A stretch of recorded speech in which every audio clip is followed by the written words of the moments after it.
Good afternoon.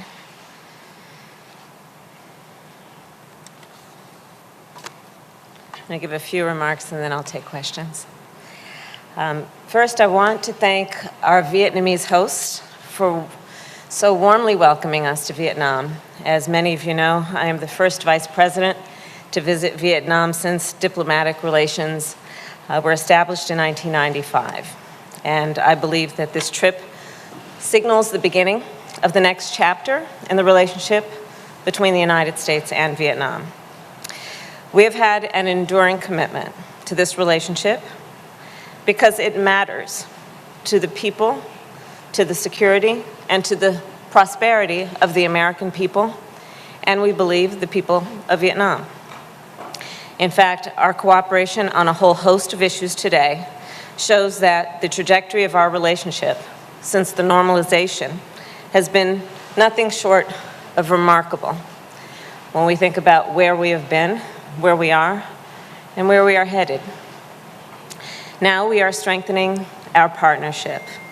Together, we will take on the traditional issues and challenges, and we will take on those of the future, seeing within those challenges also the opportunities that we have to forge new aspects of our relationship. First, I know that the COVID-19 surge is the #1 issue for the Vietnamese people right now, as evidenced by the trip we took recently, just this afternoon, to the National Institutes of Hygiene to deliver 1 million vaccines from the United States to the people of Vietnam on top of the 5 million that we've already shared.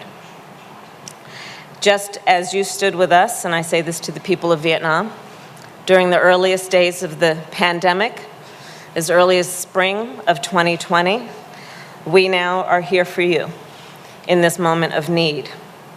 More United States-sourced vaccinations arrived through COVAX in Hanoi this morning. We are also supplying freezers to distribute the vaccines and providing millions in public health assistance, millions of dollars in public health assistance. And we opened a new CDC Southeast Asia regional office. We do intend and hope that the people of Vietnam know that we will be with you as you battle this surge. Even in the midst of the pandemic, we will continue to partner together to strengthen our economic ties. For example, during our meetings with the officials and leaders here in Vietnam, I advocated for a reduction of tariffs on American agricultural goods, and there was a positive reaction. And we're looking forward to following up on that conversation. We also launched initiatives that will help Vietnam transition to a more digital economy and that will help grow women and ethnic minority-owned businesses. As part of our economic partnership, we have also reached agreements about the importance of addressing the climate crisis and collaborating toward a clean energy future. In addition to the extensive conversations that I've had with the leaders of the Vietnamese government, I've also had conversations with young leaders who are working in the community on this very issue.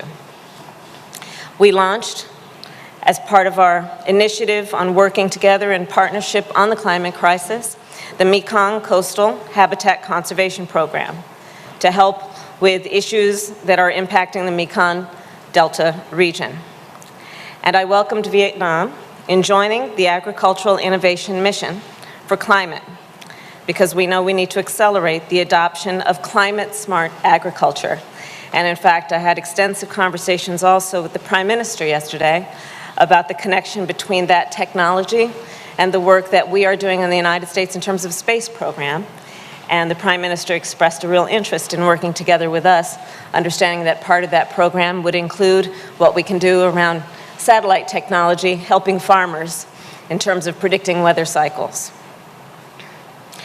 We all agree, and certainly the UN published the report in the last couple of weeks, that the climate issue has reached crisis proportions when, as we all know, the United Nations issued a report with broad global consensus that by the year 2030, we could see temperatures rise as much as 2.7 degrees Fahrenheit. And the crisis then is urgent, and we are proud to stand with Vietnam and other partners and allies around the globe in meeting this moment. Throughout my visit here, I also reaffirmed the commitment that the United States has to our common vision for a free and open Indo-Pacific. The United States will continue our high-level security cooperation in support of a strong, prosperous, and independent Vietnam. And we will continue to work with Vietnam to push back against threats to freedom of navigation and the rule-based international order. I also raised the issue of human rights in my meetings and made clear the importance that the United States places on human rights. We will always be true to our values and will not shy away from speaking out, even when those conversations may be difficult to have and perhaps difficult to hear. When we talk about opening up the next chapter, we also are very proud that during this trip, we were able to sign a lease for 99 years to establish the United States Embassy here in Hanoi. And we take as a point of pride that it is a 99-year lease as evidence of our enduring commitment to the partnership we have with Vietnam.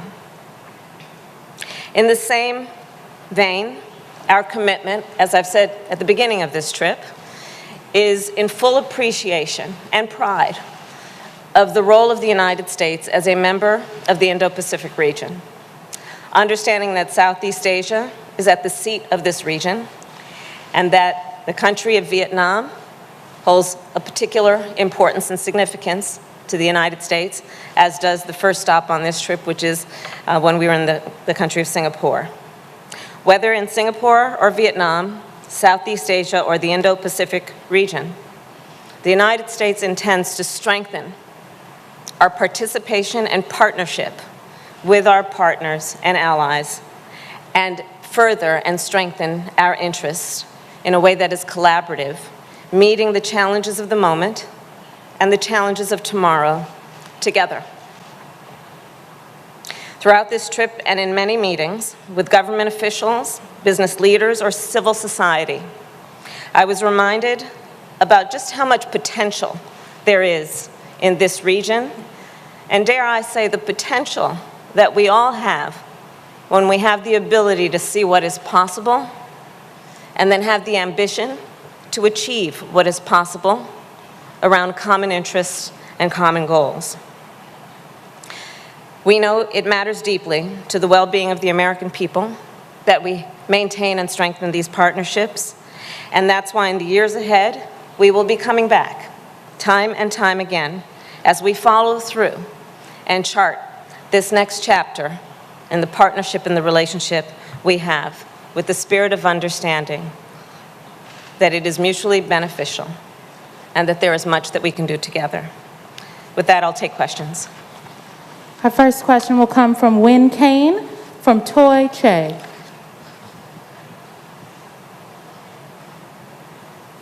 Bên tôi có hai câu hỏi. Câu hỏi thứ nhất là Mỹ sẽ có những cam kết cụ thể gì? What can you have raised the question about the partnership between the U.S. and Vietnam to the strategic level. Could you please collaborate with us, share with us what you mean by that? Any details you could share with that? So the relationship that we have with Vietnam is a relationship that really is built on the foundation of understanding what is in our mutual desire to strengthen both our nation's security and economic standing and our ability to meet the challenges of tomorrow. As I said, there were extensive conversations and a joining of perspective during the meetings that we held here, and particularly yesterday with Vietnamese officials, where we talked, for example, about the issue of COVID as just the current example of a global public health crisis and what we can do together to join forces to not only deal with the current moment, as I've said and previously mentioned, the issue of vaccines and what we can do. Vietnam helped the United States out around PPE. We are helping Vietnam with vaccines, but also what we can do together to be prepared. We call it preparedness for the inevitable next pandemic. That is part of what it means to strengthen this relationship strategically. Strategically meaning thinking about what might be our challenges, but also what are our opportunities. For example, we also spent a lot of time talking about what we can do together as it relates to the supply chain and how we understand and know that, one, there's a connection between a global public health crisis like COVID and the production then of necessary goods and how that can have a global impact on economies, but also the workforce. We talked extensively, for example, about what that means in terms of increasing the strength of our workforce, but also increasing the strength of our supply chain.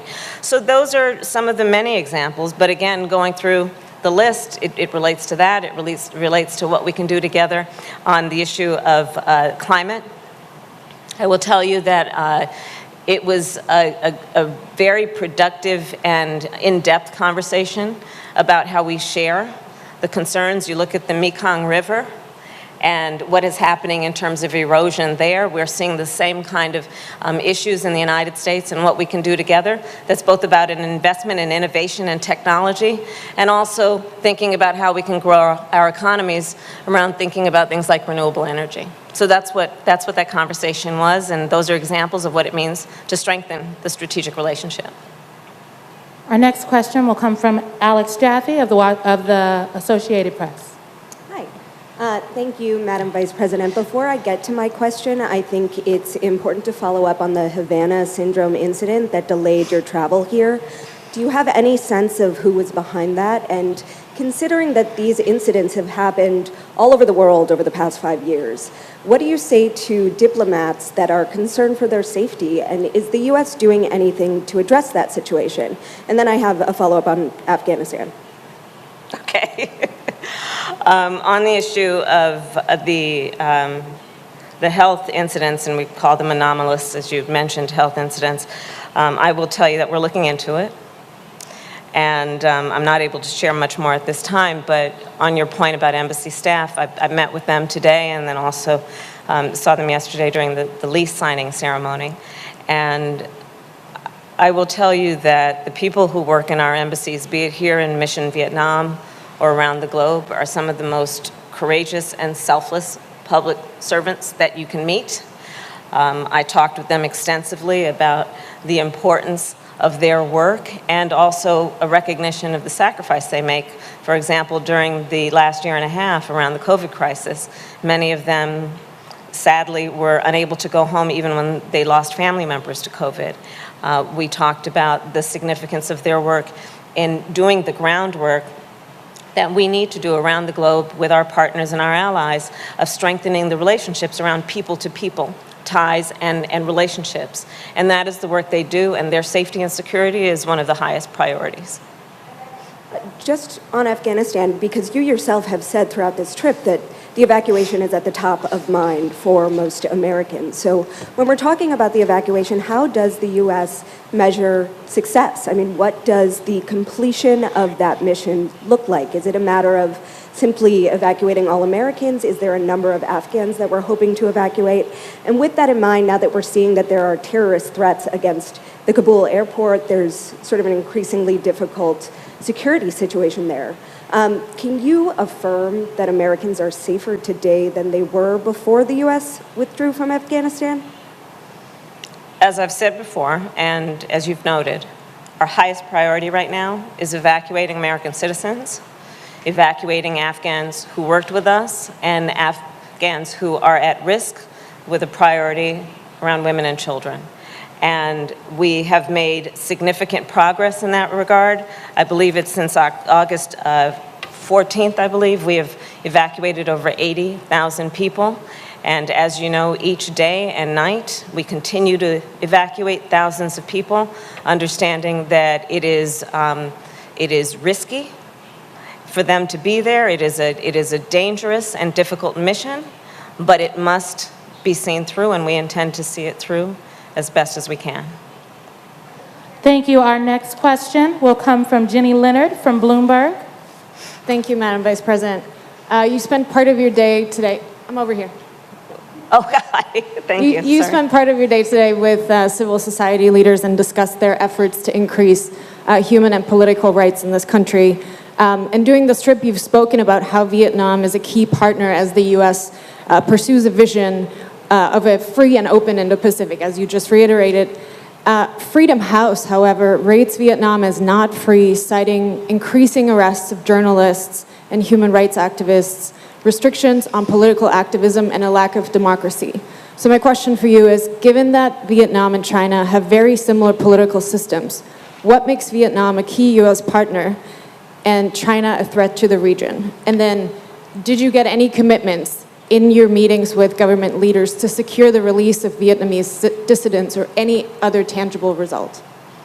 So on your last point, those issues were raised and discussed, as was the issue of human rights, both with the leaders of the Vietnamese government as well as with civil society leaders, because it is a real concern for the United States. And as I said in my opening comments, we're not going to shy away from difficult conversations. Difficult conversations often must be had with the people that you otherwise may have a partnership with. And we do have a partnership with Vietnam, in addition to concerns about human rights issues. We have a partnership as it relates to, for example, again, and I've said, the reciprocal relationship that we've had around assisting the citizens of each of our countries during this global health crisis called COVID-19. We have a relationship with Vietnam when it comes to issues that relate to our economic strength, including, for example, the concern that American farmers have about tariffs. And that is why I raised the issue of the possibility of a reduction of tariffs around American agricultural goods. So there is a lot of work to be done. There's no question about it. That is both about strengthening our nations and in particular our security concerns. And as you said, freedom of navigation is a high priority for us. It relates not only to security but also to commerce. And what we must do to continue to speak up when necessary about human rights issues. And we'll continue to do that. Our next question will come from Tarini Party of the Wall Street Journal. And Tarini's right over there. Madam Vice President, you called out China this week for its bullying and aggressive maritime actions. If China continues its aggression in the region, particularly in Taiwan, what is the Biden administration prepared to do differently to deter it, given that nothing seems to be working so far? Would the administration consider significantly increasing its military presence in the South China Sea or sanctions? Yeah. And this relates to the last question as well.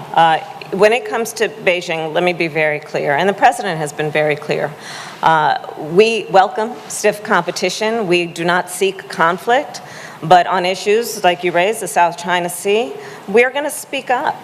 We're going to speak up when there are actions that Beijing takes that threaten the rules-based international order, again, such as activity in the South China Sea. And the issue in particular of freedom of navigation in that regard is a vital issue for this region. I spoke of it both in Singapore and here in Vietnam. And we are going to continue to do what we can to make sure that we stay committed to our partners and our allies on these important kinds of issues. But our policy is much broader than the South China Sea. And the partnership that we have here in Southeast Asia, again, and I will repeat myself, has to do with a number of issues that are about productivity and about strengthening the standing of each of our countries. And our final question will come from Sally Bronson from NBC. Sally is right over there. Yeah. Madam Vice President, you've been a strong advocate for women and children throughout your career.